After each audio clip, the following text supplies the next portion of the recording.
Hay algo de nuestro tiempo que empieza a inquietarme de una forma muy concreta y es comprobar hasta qué punto muchas personas empiezan a sentirse más descansadas afectivamente con una inteligencia artificial que con otro ser humano.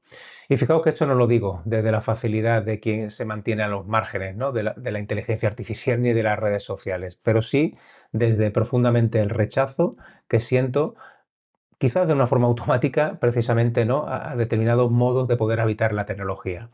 Y lo digo porque cuando uno se detiene un poco, la cuestión ya no es que solamente estemos hablando de máquinas, ¿no? Ni siquiera que hablemos sobre totalmente cuestiones de innovación, sino que hablamos de nosotros. Y también hablamos en el modo en el que estamos llegando a vivir los vínculos, del cansancio con el que muchas personas viven la intimidad, del esfuerzo emocional que hoy supone también sostener relaciones reales con otros que también tienen sus propios límites, sus tiempos, sus contradicciones, sus necesidades y también sus zonas que muchas veces no controlamos. Y a mí una parte de todo esto que hay que profundamente me conmueve, porque me parece que detrás de esa búsqueda de compañía artificial hay mucho sufrimiento. Y esto no conviene despreciarlo, ni aislarlo, ni desdibujarlo de los márgenes de nuestra propia conciencia. Hay personas que no están buscando extravagancias tecnológicas, sino que están buscando descanso. Y están buscando una forma de sentirse escuchadas sin miedo a poder molestar, a tener una presencia disponible que no les devuelva el sentimiento de rechazo, de abandono, la impaciencia, el juicio o a veces también la distancia. Y cuando eso empieza a encontrarse más fácilmente en una interfaz que en la vida compartida, lo que nos queda precisamente a la vista no es solamente el avance técnico de una época, sino lo que queda al descubierto es una herida relacional bastante profunda. Quizá una de las preguntas más delicadas de este momento tenga que ver con eso. ¿Qué clase de sociedad estamos construyendo para que una relación sin cuerpo, sin historia, sin deseo propio, sin una verdadera alteridad, llegue a experimentarse como un alivio mucho más accesible que el contacto humano? Y fijaos que en el fondo una inteligencia artificial, no vamos a ser ingenuos, puede acompañar, puede responder, puede incluso hasta simular atención, ordenar las palabras de forma muy concreta y muy concisa, e incluso producir, ¿no?, la sensación de cercanía. Pero lo que no puede hacer es habitar la relación como la habita un ser humano. No puede quedar afectada por un nosotros del mismo modo y no puede arriesgarse precisamente en los vaivenes que tienen los encuentros, lo relacional, lo vincular. Y no puede traer consigo tampoco esa densidad, ¿no?, a veces muy irreductible que tiene cualquier vínculo real cuando lo que entra en juego precisamente es la intimidad y la relación entre dos vidas. Y sin embargo, pues ahí es donde está precisamente quizás su seducción, porque la inteligencia artificial no se cansa, nos ofende, no se desregula, no exige esa reciprocidad, no introduce tampoco el peso de una subjetividad que también necesita reconocimiento. ¿Está disponible? Sí. Responde, se adapta, confirma, acompaña según qué parámetros y para muchas personas quizás le resulte emocionalmente mucho más habitable que la complejidad que implica el contacto con otro ser humano. Y creo que ahí es donde debemos de detenernos, porque tal vez lo más inquietante no sea que la tecnología logre conversar cada vez mejor, sino quizás lo más inquietante o lo más preocupante es que nosotros empecemos a desear los vínculos cada vez de un modo menos conflictivo, ¿no?, menos imprevisible, menos exigentes también en los términos de esta humanidad que irremediablemente pues compartimos. Y hay épocas que revelan precisamente su mundo y su modo de sufrir a través de los síntomas que a veces normalizamos. Y es que me da la impresión de que la nuestra está empezando a normalizar una forma de compañía que ofrece descanso a cambio de reducir mucho la experiencia precisamente de alteridad. Y una compañía que calma, pero que no confronta de verdad, que también nos responde, pero que a veces no espera, y que está, pero que no está desde el vínculo humano y genuino, eso tiene efectos. Y además tiene efectos a veces de alivio inmediato, y sería, ¿no?, ingenuo y muy torpe el tener que negarlo.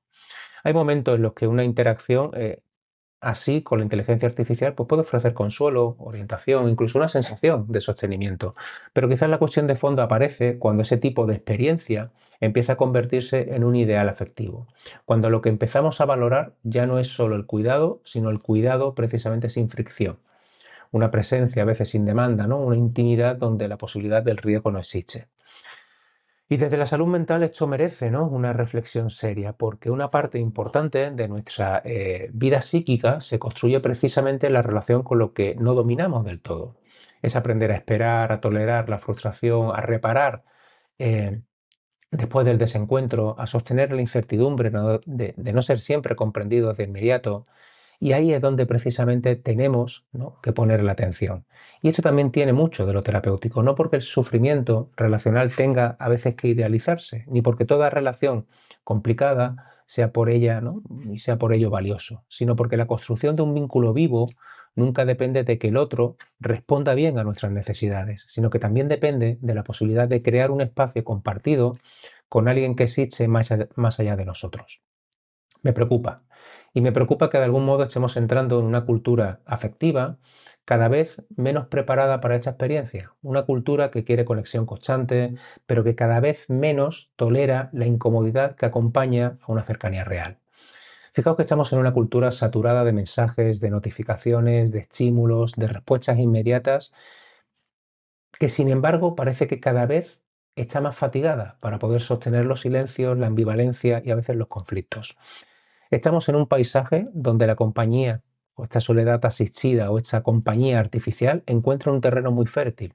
Y no llega solo porque la tecnología lo permita, sino que llega porque hemos producido, hemos fabricado un contexto humano, hemos permitido que muchas personas se sienten a veces demasiado solas, demasiadas exigidas o demasiado heridas como para poder seguir apostando con facilidad por los vínculos, a veces de carne y hueso.